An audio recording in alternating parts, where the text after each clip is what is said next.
that, I want to enter himself and get in, right? And so I want to get kind of keyed to him if I can.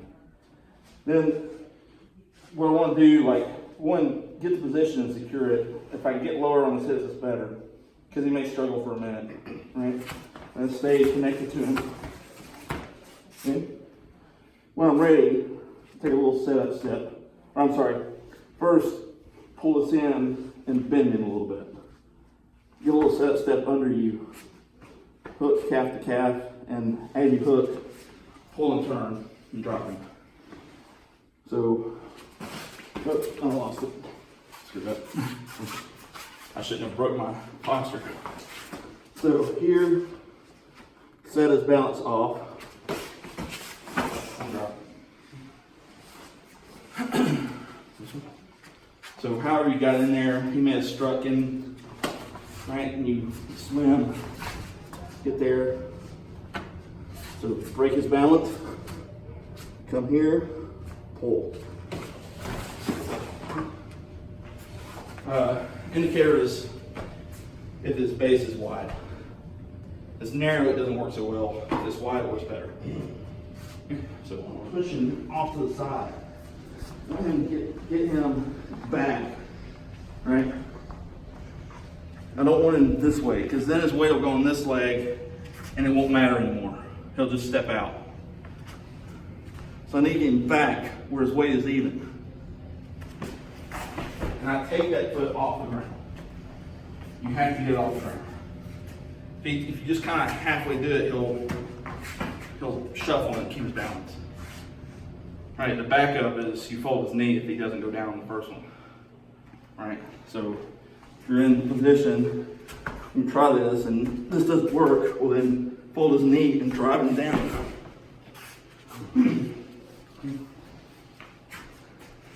Like they're backups for each other. If his base is narrow, folding the knee is better. If his base is wide, hooking the leg is better. If one doesn't work, try the other one. Like they're interchangeable almost. So try also the folding the knee version too. So in the knee fold version, you're basically doing this to break his structure so he can't resist it. But you don't drive him this way, you drive him straight down this way or slightly this way. So you have this where he can't stand back up and you pressure with your body straight down. It's really quite simple. It's easy. So you have him so one part of this is be careful about bending at the waist. Because if he's good and he recognizes I'm overcommitted over his waist, he can turn and throw me with a hip throw. Right? Yeah, because I'm already in position. So when you get in position, keep yourself upright. Use your pressure of your head and your shoulder to drive it. Go ahead and stand up. Just work, right? So have that.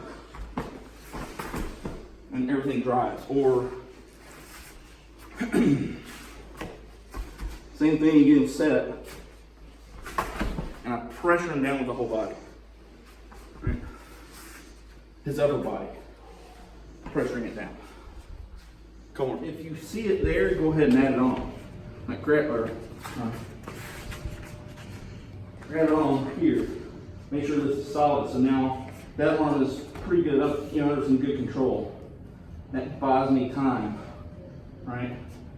One, I can hit kind of freely, escape the back, push them off before I draw. Or you might get in there here and then draw here and high thumb control index. Go ahead, rotate. All right, so it's kind of low. Go ahead and diminish him through the hip carriage and not shoot him on hand. All right. So you might go bang, bang, bang, bang, bang, bang, or a knife, or hits. But it doesn't change the position how you do the takedown either.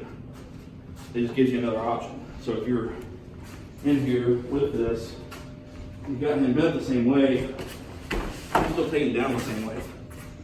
Right? Except you take away one of his weapons. So if you have anything about it, you can add that in as a safety measure. You might enter in the same way. First thing is like you're guarding, but you might also like take an angle, right? So I'm not just going straight in, where if he ducks his head and I headbutt myself, or I'm still open for a kick. So sometimes you decide, okay, the threshold is getting crossed and I've got to take some kind of action. And I go guarding, yeah, I don't want to get kicked. So it's going to be off at an angle till I get some kind of control. But at some point you can take this foot and help yourself to his back.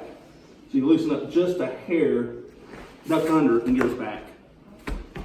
Okay, so from here, the idea is Tani Toshi's a temiwaza, right? So feel with your feet. It doesn't really matter which side. You get one foot behind his foot. And then basically do like a yoko nagare out to the side. And then clear your arm so he doesn't land on it. And then you could roll up on him or get out.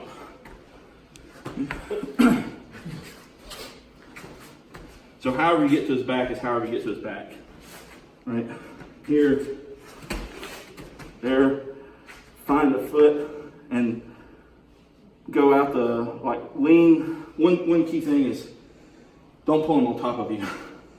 Now you go, but you get out to the side. If you do it correctly, he won't land on your leg. Right? His butt hit ahead, right? So, and then take side.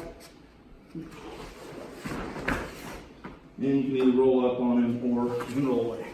Your call. This is really good for really big guys too. You can get them down too. It's not really, I guess, a big point, but it's kind of like, well, go ahead, come here. As soon as I get this, if I felt threatened, I'm gonna try to do this. Immediately, as soon as I start cinching or trying to do something, because this is all I have. So immediately, just out of reflex, once you come in, you came, and I was like, but he slipped. So it's like, you take advantage of that time and space, I think. Like, as soon as you drop out, you know, like trying to struggle, he drops, that's that vacuum.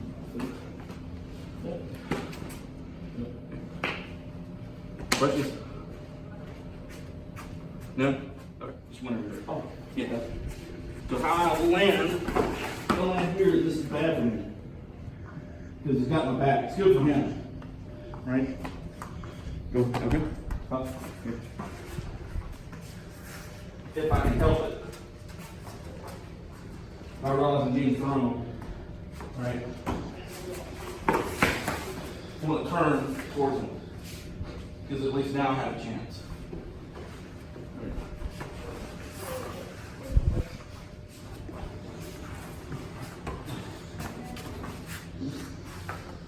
So it's fine for me if I can face him, right? If I get my back to him, then I'm in more danger. So you have to kind of, even if you're taking a Kimmy, you have to do it in such a way, the best way possible to survive, right? Like it's, I guess in types of training, it's not as good to think in terms of good guy and bad guy. Uke Tori is a little less morally defined, because you may be the one getting thrown. Right, so you may be Uke for that moment, but like in real fight, there is no Uke Tori. So, how do you feel about this one? This is pretty easy. Everybody's got a good sense of it. Okay, so I guess we'll do Ashirai. Yeah. So however you get in position, it doesn't really matter so much. You might be in a body lock, you might have something like this. It doesn't really matter how you get in position. If you want an easy way to do it, you can do it this way. So the idea being, whichever leg you want to attack, you circle away from. So if I want to attack that leg, I want to move away from it and pull him so that leg will come to me. If he was back on this leg and I wanted to attack that leg, well then I'll circle away in such a way that brings that leg to me. And then the other part, like, it's it's like you're steering them a little bit with your hands. Right? So the circling is mostly body position. You don't want to step too far. Like I don't want to go out here because then I won't be able to pull off the technique for this one. So you come a little bit, but enough to get that leg to move. So I may pull this back and far. Right? So the step helps with the power. And then you basically just stop his leg from moving.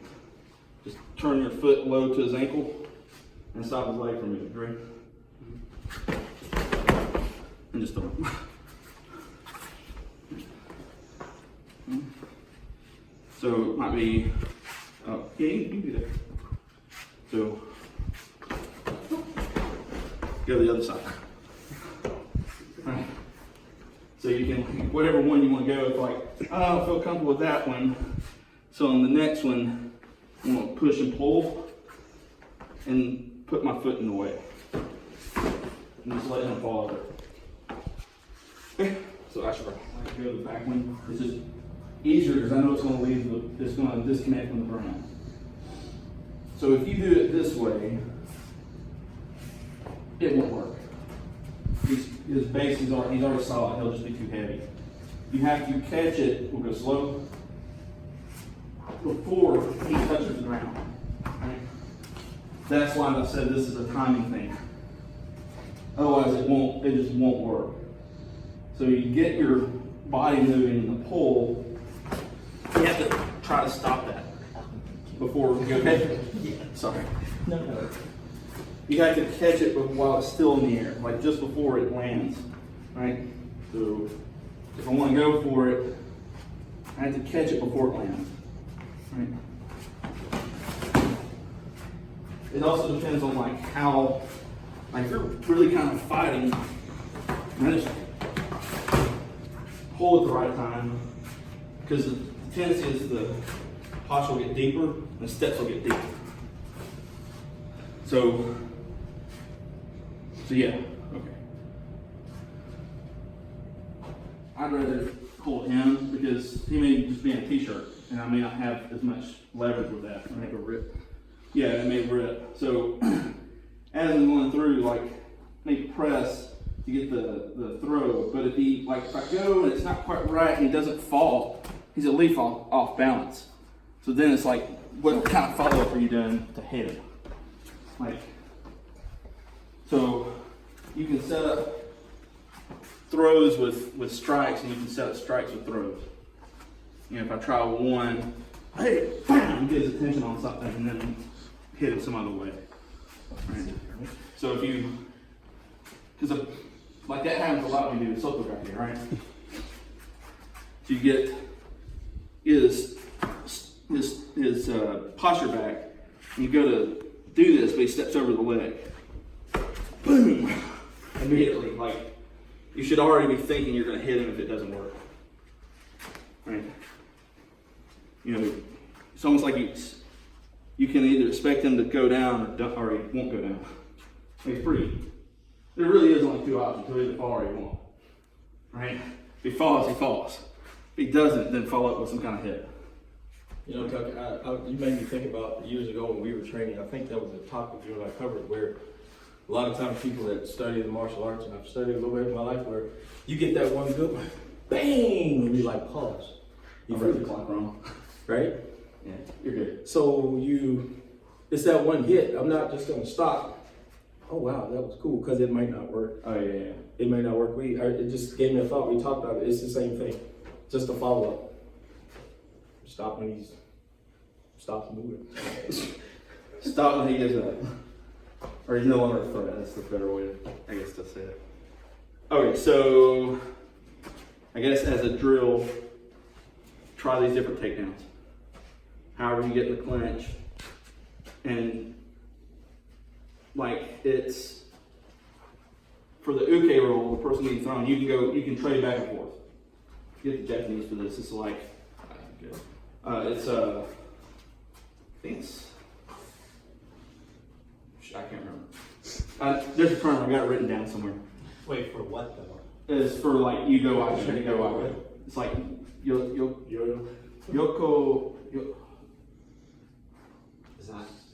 Soko Kiko Randori, something like that. I can't remember. Like back and forth. Yeah, basically, you go, I go, you go, I go. So you like, but within that, it's not, the uke's not just being thrown. There's gonna be a little bit of movement with it. But I don't want to make it super easy for my partner. I also am not making it super hard. I'm adding some movement so that he's got to work on his time. And so he has to get in whatever position he wants to, and then he tries his throw. And then, you know, the person gets up, and then it's his turn. So, like, yeah, so I'm Uke, he wants to do some kind of throw. So, and I'm not trying to resist him too hard, but I'm giving him something to think about. That's what you got is timing. And then it'll be my turn. But you can tell I'm not exactly fighting his technique because I don't know which one he's going to do. But I'm also not just like, same thing. And just going with it, right? Because maybe he doesn't know which one he's going to do either. Because it depends on what stimulus I give him, right? So we're here and he go again.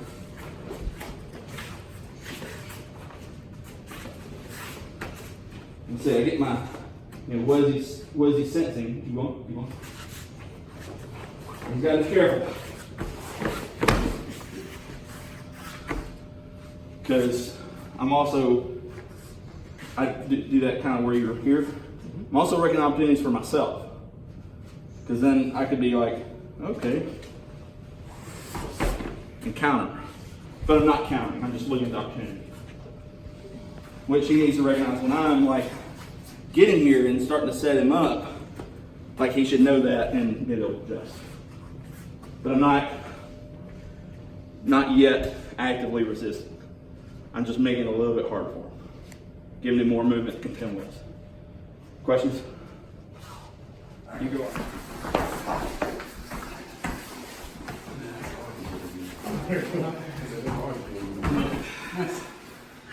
Better get out of there, though.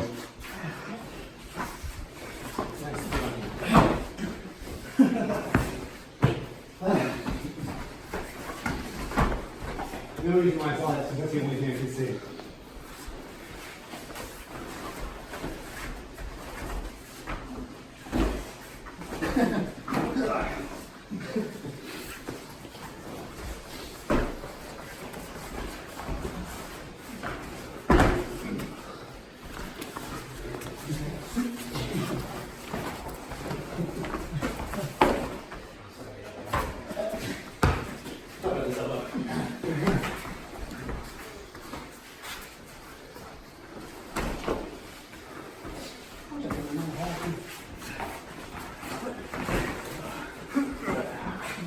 One more minute.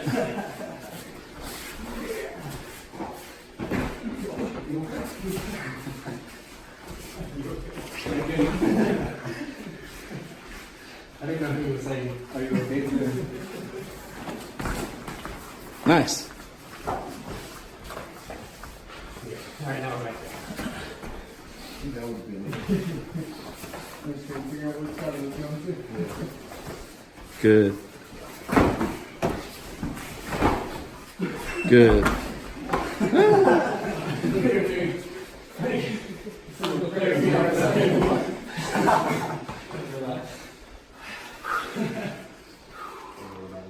15 more seconds.